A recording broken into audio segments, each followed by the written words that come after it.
welcome to the Surviving Trauma Stories of Hope podcast.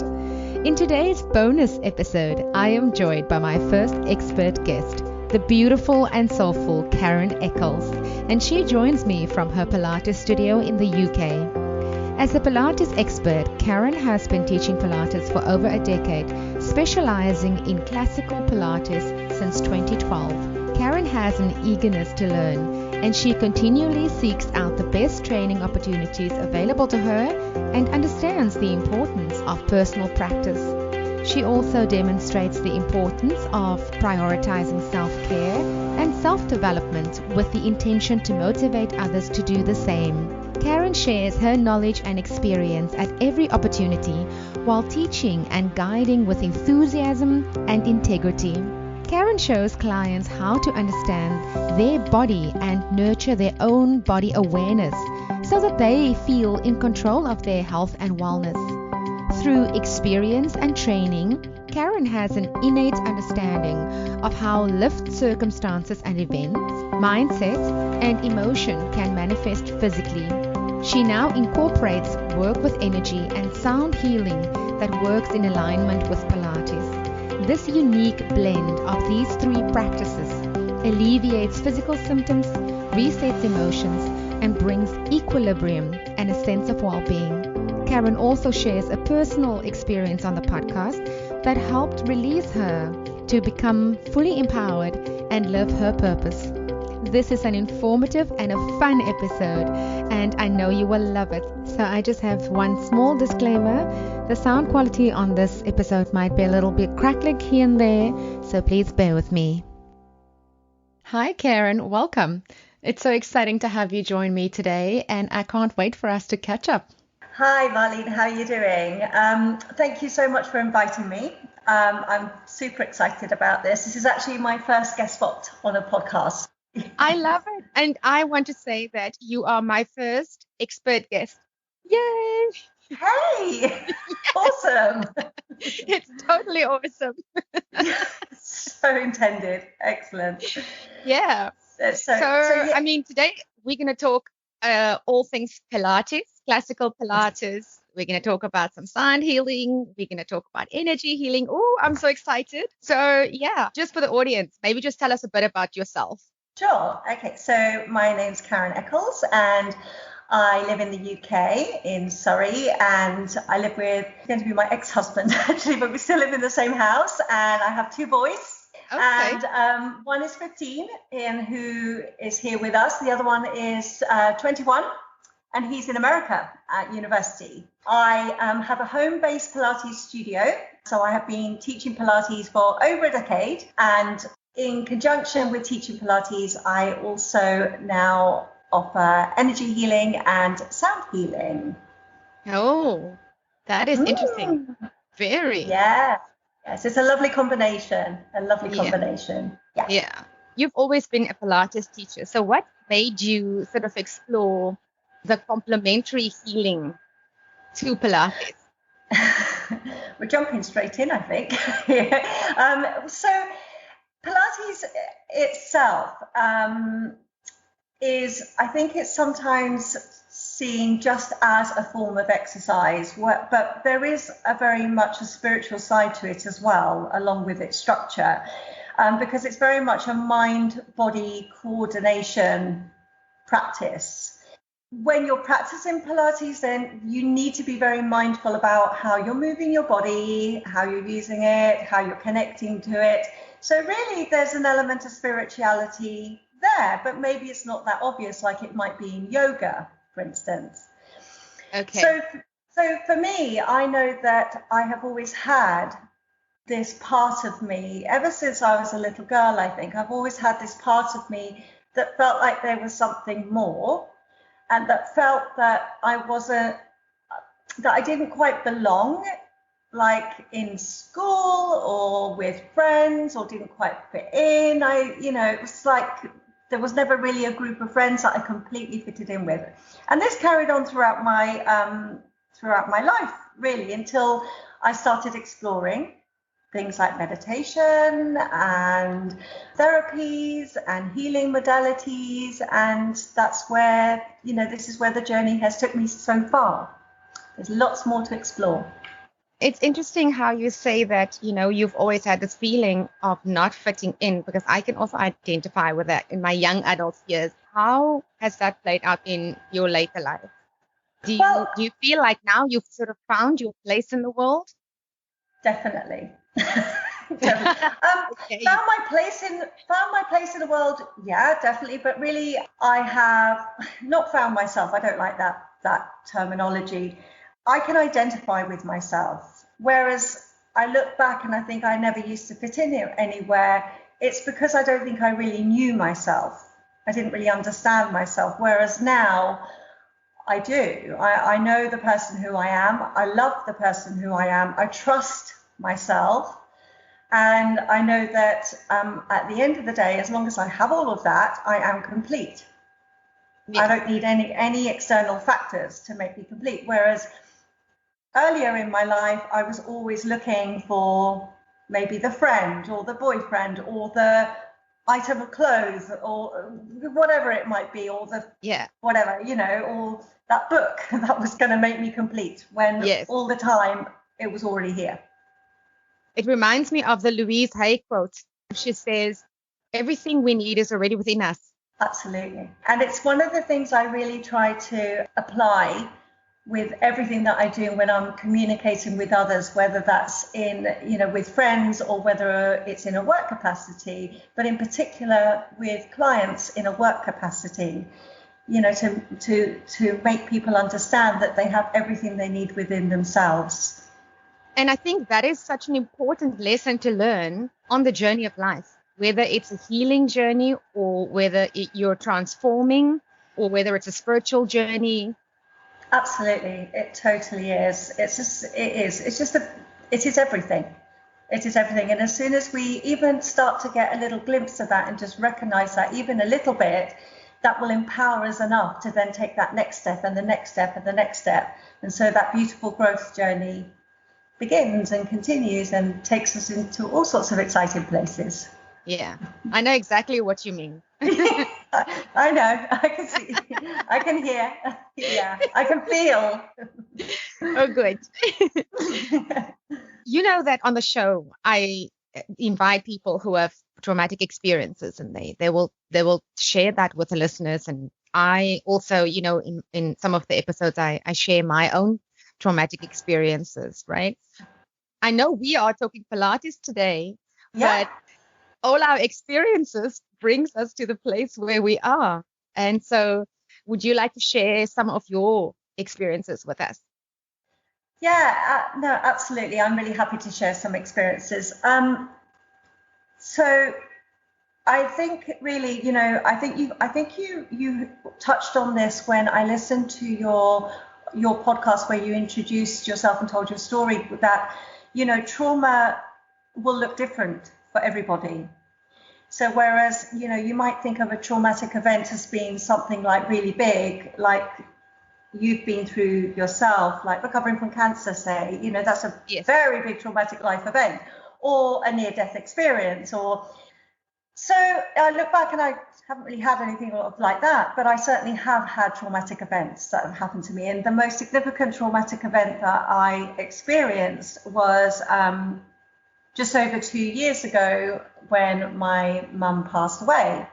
And that's a very big traumatic experience, Yes. No, losing a parent, that's huge. Definitely. Yeah. Well, we lost our dad a long time before that. So I suppose, that's, suddenly you find yourself without parents at all. For me, I'm very fortunate, I'm very close to my sister. So we have a beautiful bond and we're here for each other. So we're not alone. We're definitely not alone. So obviously we have extended family and friends, but we have each other. And that's really important to have that family tie. And it's, the family tie that we have left. With Mum's passing, Mum had experienced a lot of trauma herself. And I think my sister and I definitely took on her trauma. She had dementia for a very, very long time, which is a very traumatic thing for, to experience when your parent has dementia. Yes. Definitely. But my poor mum, I always think it's so unfair that she suffered so much.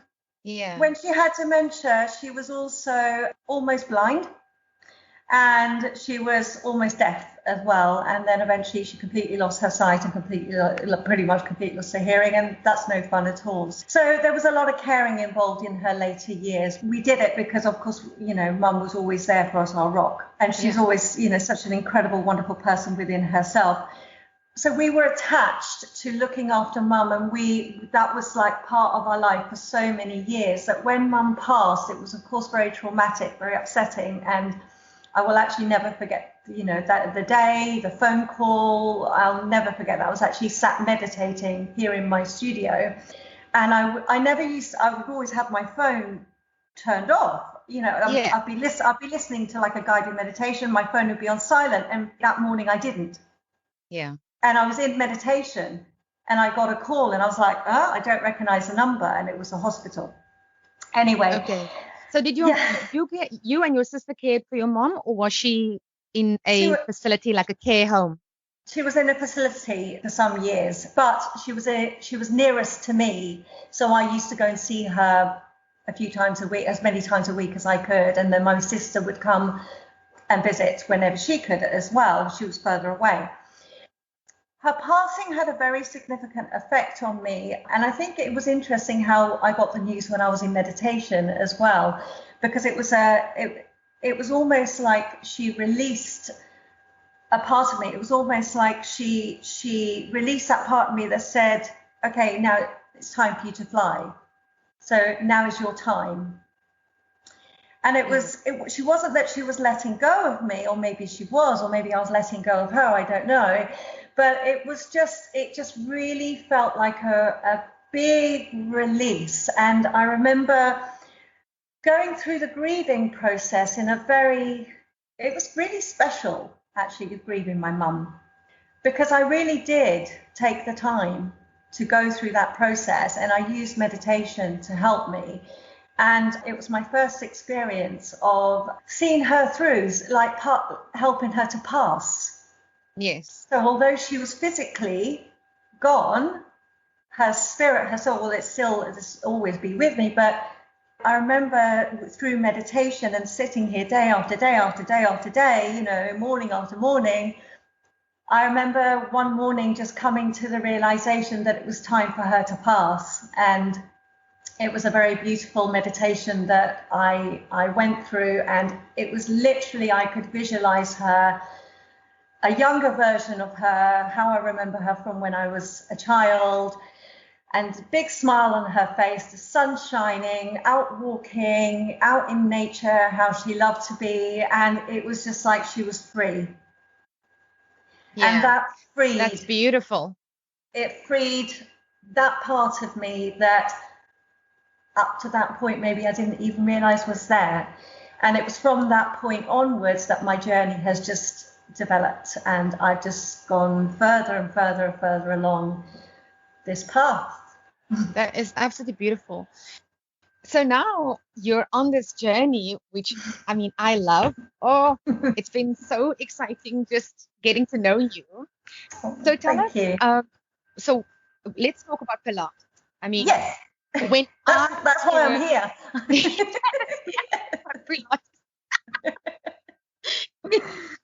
When I was first exposed to Pilates, this was after my cancer journey. My oncologist said, Marlene, you have to find something where you can move. Mm-hmm. And so I started running. No, that was not a good idea. I can see how. And so I remember that we had a Pilates studio, and that was how I was introduced to it. But I was only introduced to mat work. So I was always curious about everything else in the studio. And today you're here to tell us. Yes. And I'm sitting in my studio. Okay. Pilates is complete coordination of the body and the mind and the spirit, like I said earlier. It really, really is. So I study and I practice and I teach classical Pilates. And that may not mean much to many people listening. I recently, I've just had a blog published which gives you a breakdown of what is classical Pilates and what is contemporary Pilates, because they're the two that if you're going to hear about different Pilates, they're the ones that you're going to hear about. Okay. Classical Pilates is as close to how Joseph Pilates, the inventor of Pilates, intended. So he had intentions for the exercises, for the equipment, and classical Pilates is about learning these intentions, about understanding them, and then applying them to yourself, to your clients. So you said that your introduction was to mat work, that you only did mat work, and that you were curious about the rest of the studio, all that strange looking equipment. Yes, all the beds. You know, they always ushered and the springs. No, I was always ushered past the beds, always mat work, and I was always the youngest in the class. Oh. Go figure. I thought it was because I had recently had surgery, and most other people in the class also had surgery. So I thought that's why we were all doing mat work. I mean, I don't know what the teachers was thinking. I don't know. I wasn't there. But, maybe it was just a mat work class. I don't know. The mat work is amazing, by the way. It's all of it's amazing. But the mat work in itself is amazing. And my clients who, through lockdown and, we've been doing our classes online, they've only had mat work. Yeah. And their bodies have continued to get stronger. And they've continued to see improvements just doing mat work on their bedroom floors. So it just shows you. And that's teaching them classical mat work.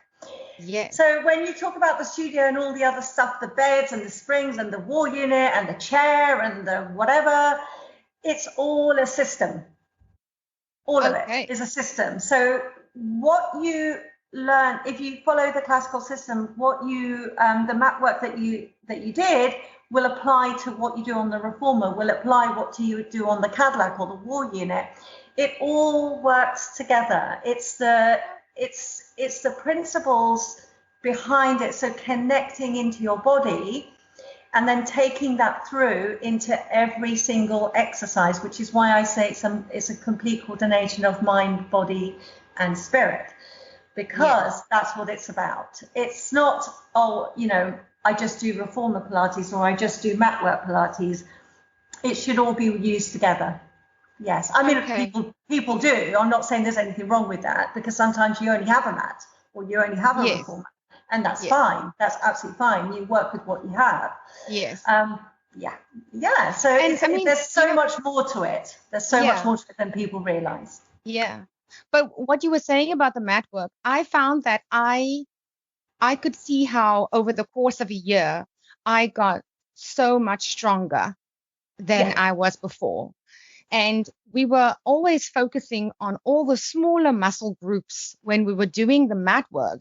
Perfect. Yeah. And looking back 1 year later, I couldn't believe it. I was so much stronger. And the only thing that I could not do after 1 year was the roll up. Vertebra by vertebra. That was the one thing I just couldn't get through. Well, it's one of those exercises that people get really stuck on, actually. And I don't have many clients that can't do it, that really can't do it. There's some who are stuck on it, but I too have exercises that I'm stuck on. And it's almost like it's not necessarily just a physical stuck. Like I'm not strong enough, or what? Sometimes it's a mental stuck, and it's getting your head around. Yes. Again, complete coordination of body and mind. Aha. But I love what you said about the smaller muscles. I mean, that's amazing that you have that understanding. Is gold. It really, really is. Because there's a lovely little quote that you may have come across on Instagram, that The reason why we have Pilates is because the smaller muscles need love too. That's great. It's true. And it's true, but how you described it was perfect. You know, the smaller muscles support the bigger muscles, and then that then supports the structure, and then you have a happy body and a happy mind and a happy person. So yeah. Okay, so I've only been exposed to mat work. So is there a natural progression in Pilates? Like, let's say, going from beginners, intermediary to advanced stage? That there will always be levels. Yes, okay. So there'll always be levels, definitely, but you can be a beginner on the wall unit or on the reformer. Oh. You don't have to start on the mat. Okay. Yeah, you can be a beginner on whatever you have, like I said, absolutely. So if we look at the mat work, because you're familiar with the mat work, and if you're following the classical order, a beginner, so say the first, 5 exercises of the mat work, if you're following the classical order, the third exercise, so the first one is the 100. You're familiar with the 100, the pumping of the arm? Yes. The second one is a roll up. And then the one your Achilles heel. And then the third exercise is a roll over, which is another articulation of the spine, but it's where you pick up the legs and you roll the legs over. Can you do that one, by the way? Now, the rollover is just an upside down version of the roll up. Oh, I don't know. So sorry, go back to what I said. So a beginner, if you're starting them with the mat work, you wouldn't necessarily, you may get them to do the rollover if they are strong, flexible, if they're coming in as a strong, flexible person. But if they're, had an injury or they, whatever other reason, they may not be, you wouldn't necessarily throw the rollover in there, but you definitely would add maybe, you'd add a version of the 100, a stripped back version of the 100. You can do some rollbacks instead of a roll up.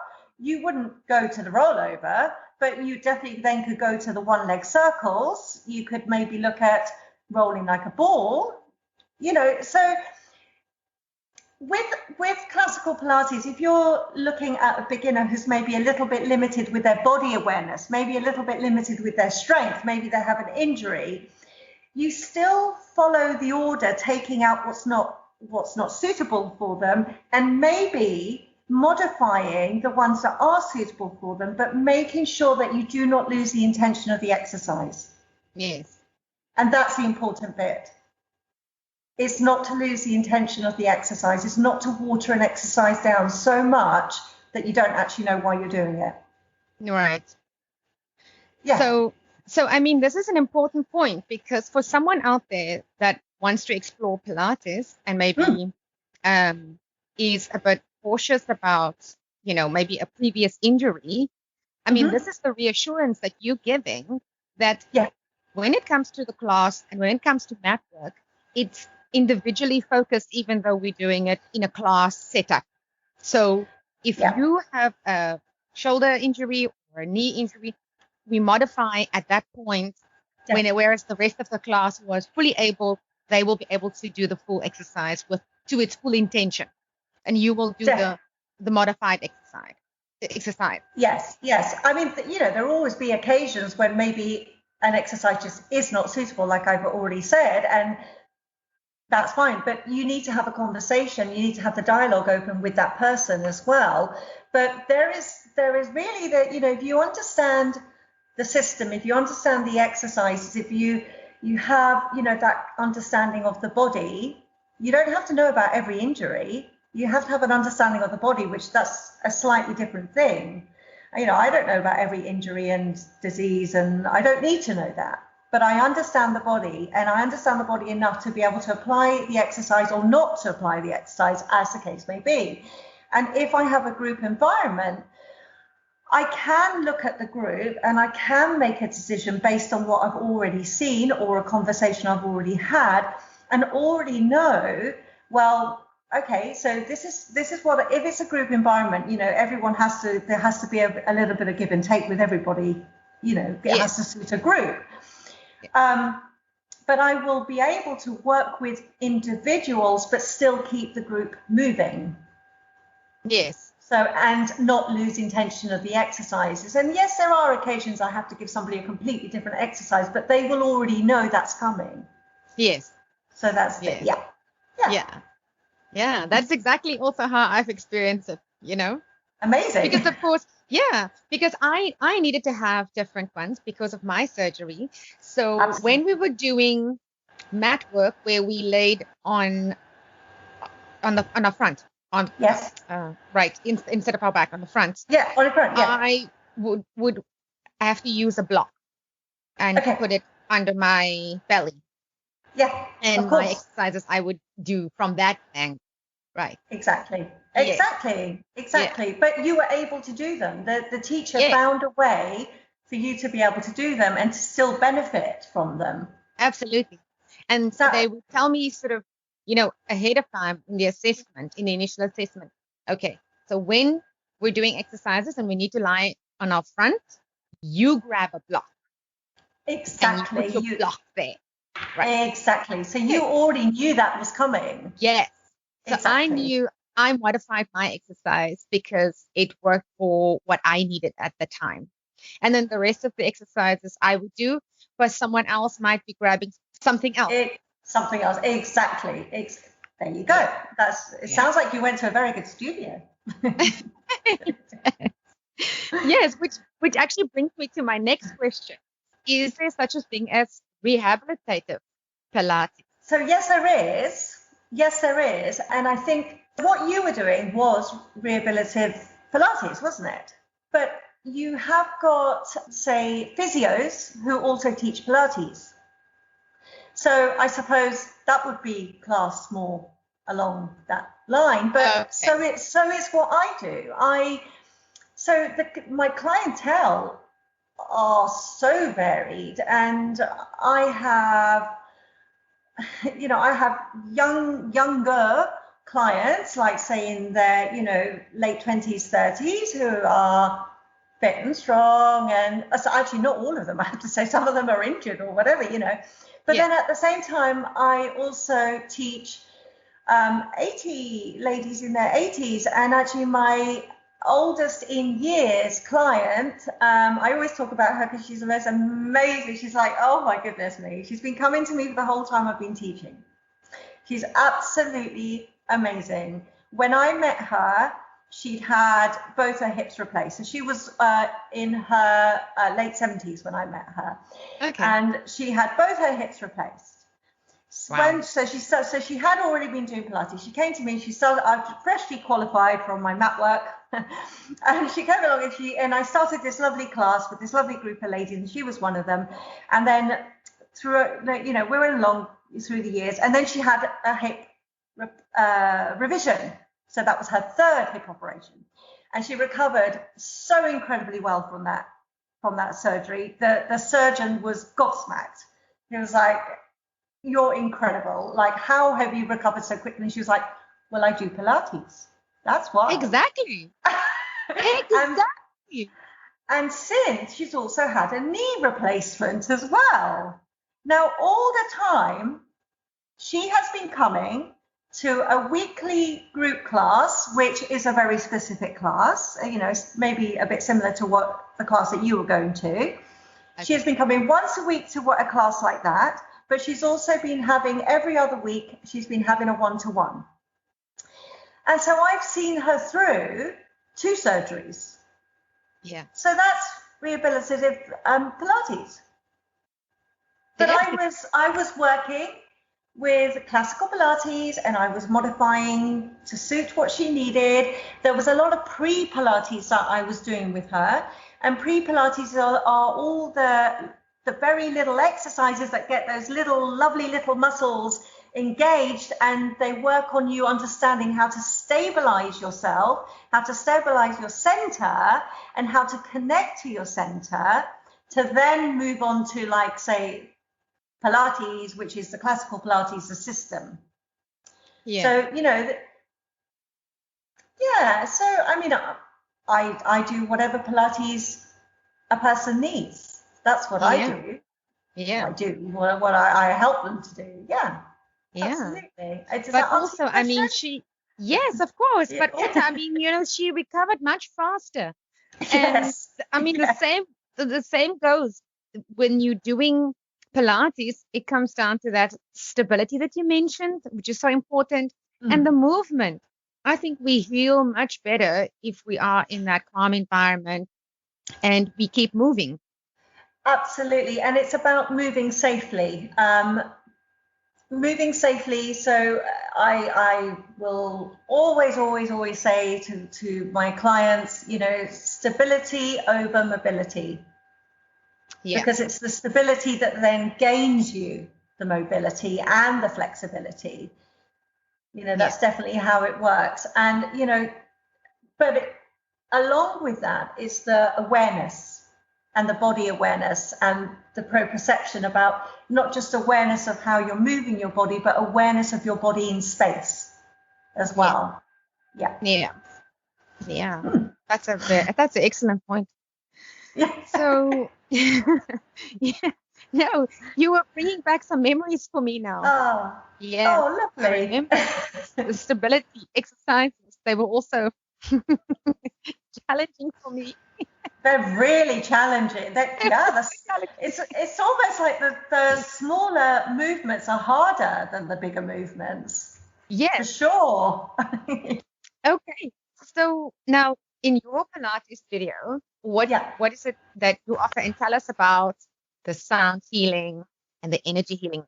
Yeah, so it actually started my healing journey. Well, my journey as a healer, who as I said, was already somebody who I was, started with energy healing. Actually, I originally, a very long time ago, got attuned with Reiki. And I've heard this from other people. For some reason, Reiki just didn't resonate with me. It is a form of energy healing, but there was just something that just didn't connect. It was quite strange. And I did it. I did one, and I did level 1, I did level 2, and then it just kind of faded away into a memory. And then years later, as in in the last year and a half, I was actually introduced to the energy healing that I use. Is called Divine Empowerment. And it's actually one of my oldest friends who is my energy healer teacher, I suppose you can call her. And it's who I have developed the energy healing with, which is lovely. So Yeah. she started off with just doing courses, workshops, whatever you want to call them. And she only had a few people who used to work with her. And she was feeling a little bit overwhelmed. She was like, I don't want to be the only one doing this. I want other people to join me. We now have a community. So she started doing trainings, weekends. And now there's a community of I think there's over 30, maybe even 40 of us who are practicing this energy healing, and we work together as a community as well. There are weekly calls that we can go into, that we can join if we're available, and we do healing on ourselves, but also on the planet, on the world, on world issues. So we have been doing a lot of healing as a community on COVID, of course, and on all the issues around COVID. So that's where that started. And it's very interesting when you go from I'm a Pilates teacher to I'm an energy healer. It's like people looking sorry, when did you do that? So it's well, it was kind of always within me. Okay. But then very, very soon after I started the energy healing, which we go through levels with the energy healing, but I was already interested in sound healing. I met my sound healer teacher at an event, and when I met her, that was my first introduction to the Tibetan singing bowls. And she was doing a little taster session. And I met her and I experienced it, and I was like, I love this. I absolutely love this. And I invited her to come and do a group meditation at my studio.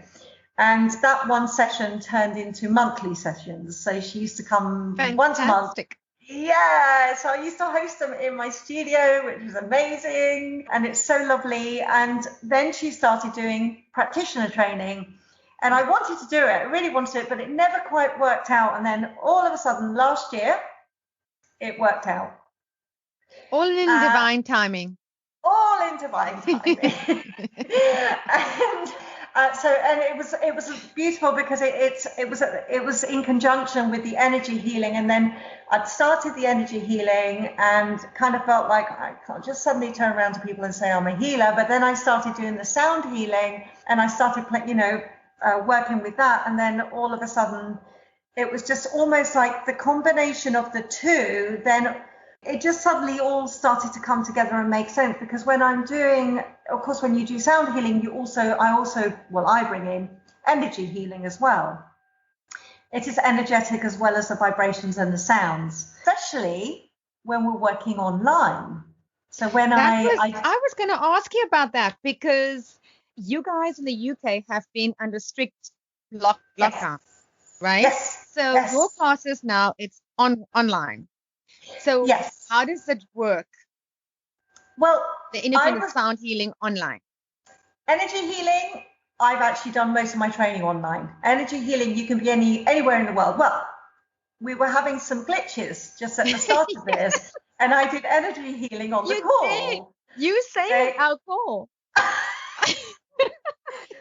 There you go. So it doesn't, energy healing, I don't even have to be talking to the person. I have to have permission. I have to have their permission for the energy healing to run and to work. Yeah. Sound healing, I actually was very hesitant about taking online, because with the Tibetan bowls, it's not just about the sounds, it's about the vibrations and the frequencies, because you feel them. And I was like, well, you can't feel that online and it's not going to come through. And also, when you're using Skype or Zoom or whatever, whichever platform you use, it compresses the sound. So the quality of the sound is not as good either. And there's been a lot of experience. People have had lots of experiences like, oh no, it wasn't so good. So I hesitated. Then we went into our third lockdown and I was like, I think I'm going to do this. And my teacher, actually, she took her training online, her practitioner sound healer training online. And so she helped us with all the technology, so what I needed, the microphone, the interface, the headphones. That was good. Okay, did some test runs, didn't go well. I was like, So I applied energy healing. And I intended for sound to be clear and for the vibrations to be felt. And I do that at the start of every online sound healing. And people tell me they feel the vibrations. That is absolutely amazing. I am still amazed. Every single time somebody tells me I felt the vibrations, I'm just almost overwhelmed by the power and the effectiveness of the energy healing and the sound healing combined. But what's interesting is people love in person. We all love the in person. But the fact that they are doing sound healing at home, I do them in the evening, 8:00 at night. I run them, which is really lovely time. Most of them are in bed, are tucked up in their beds.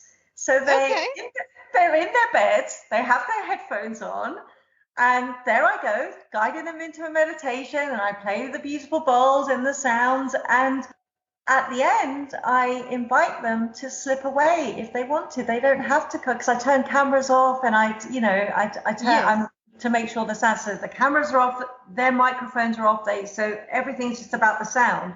Yes. And I invite them just to slip away, and most of them, they just disappear because they've all gone to bed. They've all gone to sleep. And that is one of the key benefits of the online sound healing. So it just brings me so much joy, and it just makes me so happy that I have been able to effectively bring this to people through lockdown, but I will continue beyond, so we possibly in May, we may be able to come back, 17th of May, I think it is, that the UK may be coming back to being able to have like groups together from mixed households. But I know that people will still want to be tucked up in their beds. Yeah. No, I think people are trying to be safe, rather safe than sorry. Yeah, they're having such an amazing experience. And I'm just, it's just amazing. It is amazing, as you said. It's just amazing. Yeah. So you do the energy healing, you use the Tibetan bowls for the sound healing, but you also do it as part of a guided meditation. Exactly. So before I prepare, not just preparing things physically, like laying out the bowls or anything, but I prepare myself, my space, set my intentions, set the intentions for the call, also start running energy healing before I've even started the video call. And then once everybody is in and I've explained, how it's going to go, what the process is, I tell them that I am running energy healing as well, because they need to know. And, I send grounding energy and centering energy and mind quietening, and of course, intend to send the vibrations energetically so they are felt. I do everything I can, and it's working. Yes. I mean, it sounds amazing. I can't wait to participate. Yay! Yes, and I'm a huge fan also of the Tibetan bowls. Yes. Yeah. So you've experienced them in person? Not in person, but I have them in my playlist. Yes, lovely. I normally play those in the morning. I've actually never tried at nighttime. Yeah. That's your chance. But I think it's going to be a surrealist experience to have it in person. Yeah, I mean, it definitely is something to be experienced in person. Definitely, you can't take it away. You can't take that away from it. Definitely. Actually, I'm doing my first in-person one-to-one sound healing tonight since we've been in lockdown. I'm so excited. So, because of course we're allowed to have one person. I'm allowed to do one-to-one Pilates classes, and I'm so excited. Someone booked in to do a one-to-one sound healing. I'm like, yay! Nice. Yeah, that's my evening. Yeah. Okay. Tell me, where do we, if you want to sign up for your classes at your Pilates studio, whether for Pilates or for the sound or the energy healing, where do we do that? Do you have a website or social media pages? Absolutely, all of the above. So my website is pilatesfromwithin.com. Everything is on there. Pilates, energy healing, sound healing. There's descriptions of everything. Also, at the moment, so everything's slowly coming back in person, but the energy healing and the sound healing will always be available online. If if you're not in the country, if you're not in the county, will always be available online. I'm also, the main platform I use for social media is Instagram, and you'll get a really great representation. Again, it's Pilates from within, and you get a really good representation of who I am and what I do from my Instagram feed. I'm on Facebook, and I'm on LinkedIn, and I am on Twitter as well. I'm everywhere. Yeah. All under that handle, Pilates from within. Pilates from within, and that's all you have to look for. Pilatesfromwithin.com. Yes, in the UK there might be another one, I don't know, but Pilates from within, Karen Eccles, and that's me. Yes, you'll find me. Oh, Karen, it's been so wonderful speaking to you today. Thank you. It's been such a pleasure having you. I've had an amazing time. Thank you so much for inviting me. I've had a ball. I really have. Good. I'm glad. No, thank you for coming and educating us on these wonderful healing practices. I know that it's going to make a difference for the listeners, and I can't wait to come join your class. Oh, I can't wait for you to connect with you in that way either. It would be just amazing. But thank you so much for inviting me and your time, and thank you to everyone listening. Thank you so much. It was great to see you. Bye.